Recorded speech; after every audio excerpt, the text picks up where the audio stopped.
नमस्कार मंडळी, मी शीतल आणि तुम्ही पाहताय दिल्लीकर मराठी। दरवर्षी दिवाळीचा दुसरा दिवस म्हणून आपण धनत्रयोदशी साजरी करत असतो। यंदा 29 ऑक्टोबर 2024ला मंगळवारच्या दिवशी धनत्रयोदशी आली आहे। धनत्रयोदशीचा दिवस धन्वंतरी जयंती म्हणून देखील ओळखतात। याचं कारण म्हणजे भगवान श्रीहरी विष्णूंचे 13वे अवतार आणि औषधाचे जनक धन्वंतरी देव या दिवशी समुद्र मंथनातून प्रकट झाले होते। जेव्हा धन्वंतरी देव प्रकट झाले तेव्हा त्यांच्या हातामध्ये अमृताने भरलेले भांडे होते। या कारणास्तव धनत्रयोदशीला भांडी आणि सोनं खरेदी करण्याची परंपरा आहे।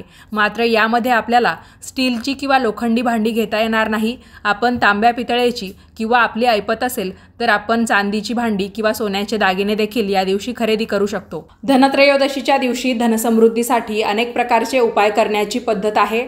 यामध्ये धन्याचा उपाय अतिशय प्रभावी मानला जातो। आपण सुद्धा धनत्रयोदशीचा औचित्य साधून धन्याचा हा उपाय केला तर नक्कीच आपल्याला धन येण्याचे मार्ग खुले होतील, पैसे येण्याचे मार्ग आपल्यासाठी मोकळे होतील। बऱ्याच वेळा आपण आपल्या कामामध्ये भरपूर कष्ट घेतलेले असतात, खूप जास्त मेहनत आपण करतो, पण आपल्याला आपल्या कामाचा पाहिजे तसा मोबदला न मिळाल्यामुळे आपण नाराज होत असतो। यामागे आपलेच काही गुणदोष आपल्याला आडवे येत असतात, पण हा उपाय केल्यामुळे ती अडचण सुद्धा तुमची दूर होईल आणि तुम्हाला पैसे येण्याचे मार्ग देखील खुले होतील। त्याचबरोबर दिवाळी म्हटली की आपल्या डोळ्यासमोर वेगवेगळ्या प्रकारचे दिवे येतात आणि आपण त्याद्वारे दिवाळीचं दीपदान देखील करत असतो। तरी पण शेणा मातीच्या पंत्यांशिवाय दिवाळीला शोभा येत नाही। जुनं ते सोनं म्हणतात तर ते सुद्धा काही चुकीचं नाही। मी तुम्हाला शेणा मातीच्या पंतीचा एक खूप चांगल्या पद्धतीचा उपाय सांगणार आहे। हा उपाय तुम्ही धनत्रयोदशीचा औचित्य साधून केला तर तुमच्या घरामध्ये कोणत्याही प्रकारची आधी व्याधी, रोग, पीडा किंवा ज्याला आपण आजारपण म्हणतो तर ते राहणार नाही। व्हिडिओ संपूर्ण पहा म्हणजे योग्य ती माहिती तुमच्यापर्यंत पोहोचेल। आणि व्हिडिओ पाहत असताना सर्वांनी कमेंट्समध्ये लिहा ओम नमो भगवते वासुदेवाय। चला तर मग व्हिडिओला सुरुवात करते। धनत्रयोदशीच्या दिवशी सगळ्यांनी सकाळी लवकर उठून सूर्य उगवण्याच्या आत अंघोळ करून घ्यावी। याचं कारण म्हणजे जेव्हा कधी व्रतवैकल्य असतात, सणवार असतात, तेव्हा जास्त वेळेपर्यंत झोपू नये किंवा सूर्य उगवण्याच्या आत आपण सर्वांनी उठलं पाहिजे असा नियम आहे। तसाही धनत्रयोदशीचा दिवस आरोग्याच्या दृष्टीने अत्यंत महत्त्वाचा असल्यामुळे आपण 2 उक्ती नेहमी लक्षात ठेवायच्या आहे। त्या म्हणजे लवकर निजे लवकर उठे त्यास आरोग्यरूपी धनसंपदा भेटे किंवा शुभं करोति कल्याणम आरोग्यम धनसंपदा शत्रुबुद्धी विनाशाय दीपज्योती नमोस्तुते। तर लवकर उठून आंघोळ वगैरे करून घ्यायची। आंघोळ करताना तुम्ही आंघोळीच्या पाण्यामध्ये कडुनिंबाची पानं देखील टाकू शकता किंवा मग तुम्ही आयुर्वेदिक उटणं लावून देखील आंघोळ करू शकता। दिवाळी म्हटलं की जवळपास प्रत्येकाच्या घरी आयुर्वेदिक उटणं येतं, तर मग ते वापरून तुम्ही आंघोळ करा किंवा मग घरच्या घरी तुम्ही एखाद्या वाटीत थोडंसं बेसन पीठ घ्या, त्याच्यामध्ये किंचितशी हळद टाका, थोडंसं तेल टाकायचं, मग ते तुम्ही खोबरेल तेल टाकलं तरी पण चालतं किंवा आपलं जे स्वयंपाकघरात आपण वापरतो ते तेल थोडंसं टाकून या सगळ्या गोष्टींची छानपैकी अशी पातळसर पेस्ट केली तर ती सुद्धा तुम्ही तुमच्या अंगाला उटण्याच्या स्वरूपात लावू शकता।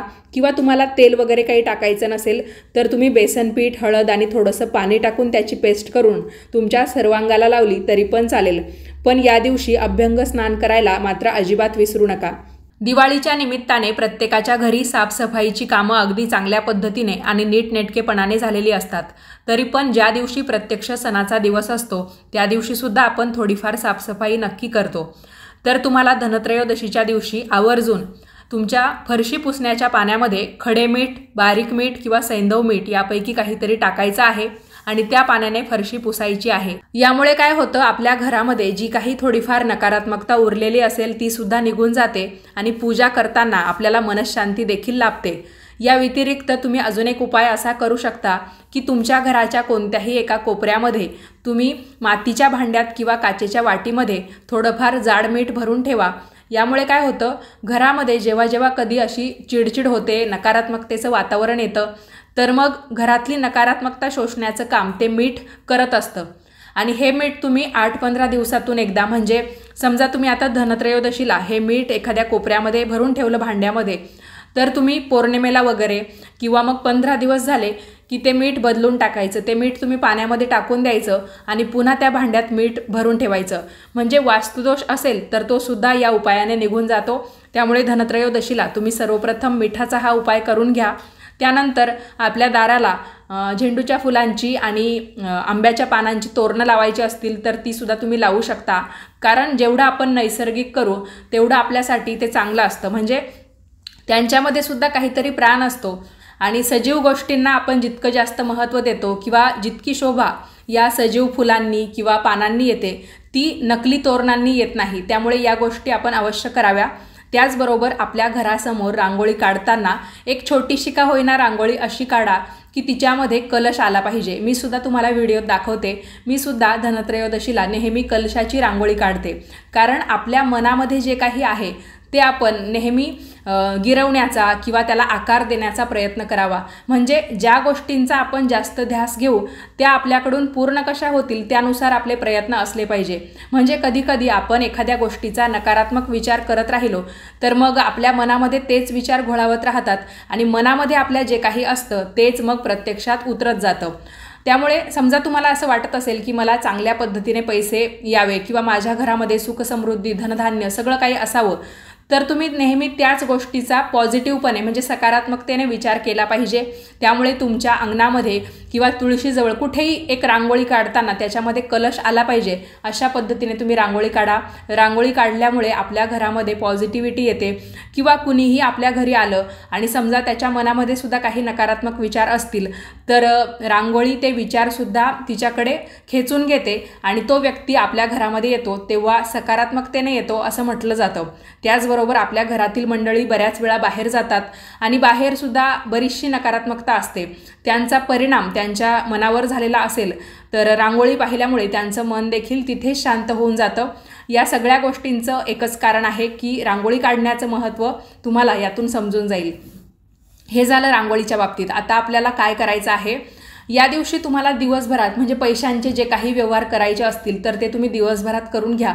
संध्याकाळच्या वेळी कुणाला पैसे देणं, कर्ज देणं किंवा विशेषतः तुम्हाला जर पूजेचं काही साहित्य घ्यायचं असेल त्यातलं काही घेण्यासाठी तुमच्याकडे पैसे नसतील तर पूजा साहित्य घेण्यासाठी म्हणून कुणाकडूनही उसने पैसे घेऊ नका. जे काही आपल्याला खरेदी करायचं असतं ते आपण आपल्या पैशांनी खरेदी करावं. नाहीतर या दिवशी तुम्ही ते नाही खरेदी केलं तरी पण चालतं. त्यामुळे कर्ज व्यवहार असेल, पैसे उसने देणे घेणे असेल, हे तुम्हाला या दिवशी संध्याकाळी मुळीच करायचं नाही आहे.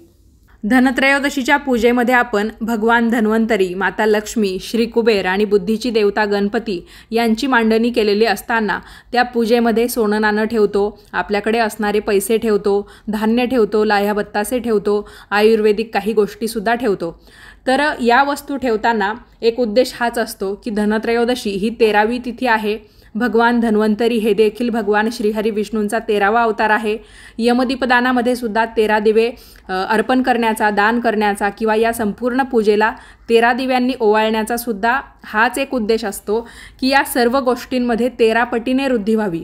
म्हणजे धनधान्य माता लक्ष्मीच्या स्वरूपातील किंवा प्रतीकाच्या स्वरूपातील ज्या काही गोष्टी असतील तर त्यांच्यामध्ये 13 पटीने वृद्धी या दिवशी होत असते. त्यामुळे मग थोडं धान्य, थोडे पैसे वगैरे ठेवून आपण पूजण्याचं कारण हेच असतं की उत्तरोत्तर आपली या सर्व गोष्टींमध्ये प्रगती होत जावी आणि दरवर्षी अजून चांगल्या पद्धतीने आपल्याला धनत्रयोदशी या निमित्ताने साजरी करता यावी. तर मग आपण या पूजेमध्ये छोटी छोटी सुगडं भरून ठेवतो. त्यात लाह्या, बत्तासे, त्याचबरोबर धने असतात.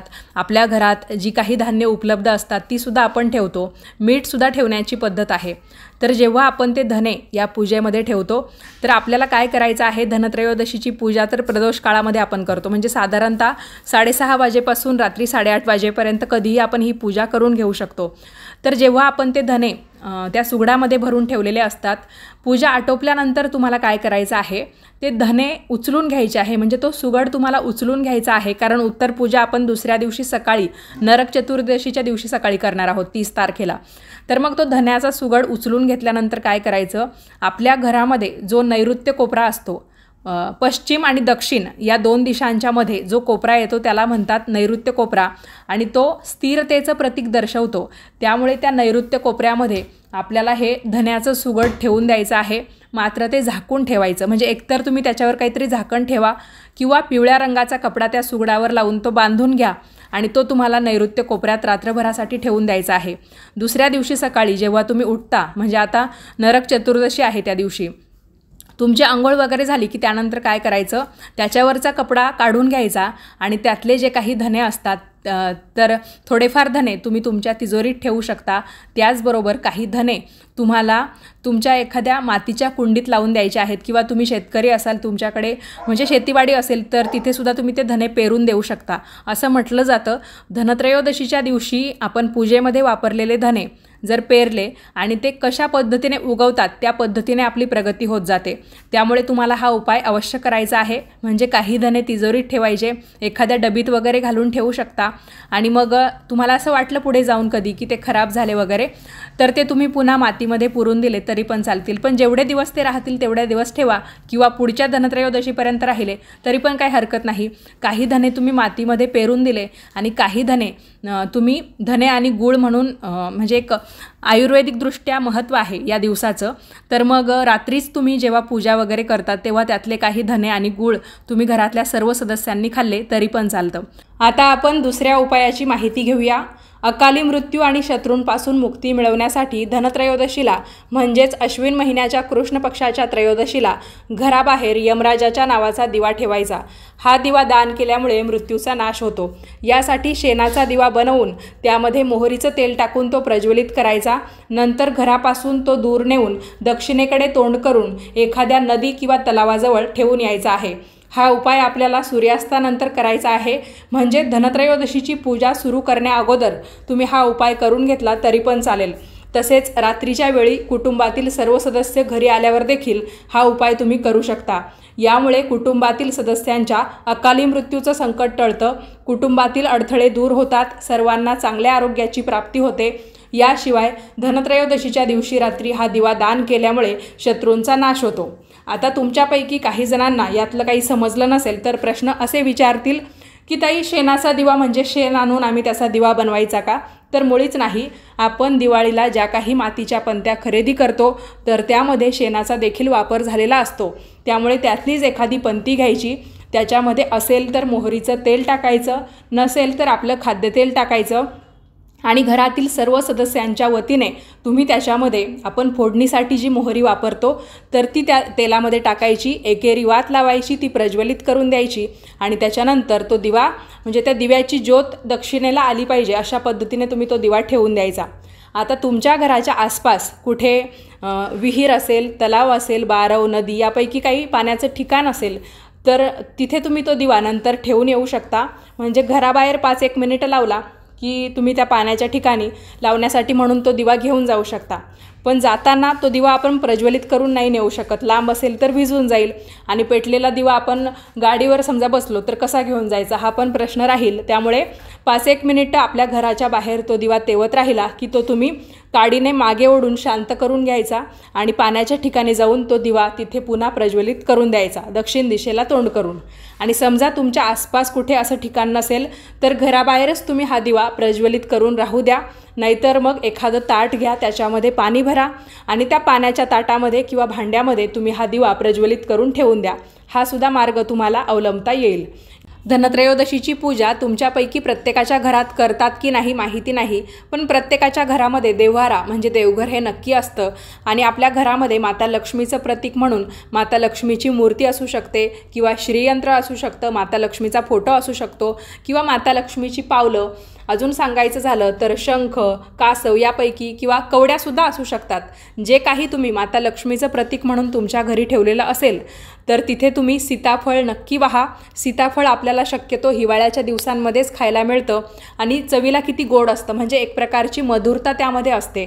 त्या प्रकारची मधुरता आपल्या सर्वांच्या शरीरामध्ये यावी, त्याचबरोबर सीताफळामध्ये बियासुद्धा जास्त असतात आणि त्या बियांनाच तो गर चिकटलेला असतो। तर मग सर्व बाजूंनी आपली प्रगती व्हावी, सीताफळामध्ये जितक्या बिया आहे तेवढे आपल्याला धन येण्याचे, पैसे येण्याचे मार्ग खुले व्हावे, या अर्थाने आपण माता लक्ष्मीला या दिवशी सीताफळ नक्की अर्पण करा। ज्यांच्याकडे धनत्रयोदशीची पूजा सायंकाळी प्रदोष काळामध्ये होतच असेल त्यांनी त्यावेळेस माता लक्ष्मीला हे फळ अर्पण केलं तरी पण चालेल। ज्यांच्याकडे होत नसेल त्यांनीसुद्धा संध्याकाळच्या वेळेस किंवा सकाळी सकाळी देवपूजेच्या वेळेस माता लक्ष्मीसमोर सीताफळ नक्की अर्पण करा। बघा तुम्हाला खूप चांगल्या पद्धतीचा बदल यामुळे पाहायला भेटेल। दुसऱ्या दिवशी ते सीताफळ उचलून तुम्ही घरातल्या सदस्यांनी सर्वांनी मिळून थोडं थोडं ते करून खाऊन घ्यायचं आहे। अशा पद्धतीने आजच्या व्हिडिओत मी तुम्हाला काही असे उपाय सांगितले की ज्यामुळे आपल्याला चांगल्या आरोग्याची प्राप्ती होईल, धन येण्याचे मार्ग आपल्यासाठी खुले होतील, त्याचबरोबर माता लक्ष्मीसुद्धा आपल्या घरामध्ये सदैवपणे वास करेल। व्हिडिओ तुम्हाला कसा वाटला मला कमेंट्स करून नक्की सांगा। आवडला असेल तर लाईक करा, जास्तीत जास्त लोकांना पाठवा आणि याच पद्धतीचे नवनवीन माहितीचे व्हिडिओ पाहण्यासाठी आजच आपल्या दिल्लीकर मराठी या यूट्यूब वाहिनीला सबस्क्राईब करा। व्हिडिओ पाहिल्याबद्दल तुम्हा सर्वांचे खूप खूप धन्यवाद आणि धनत्रयोदशीच्या हार्दिक शुभेच्छा।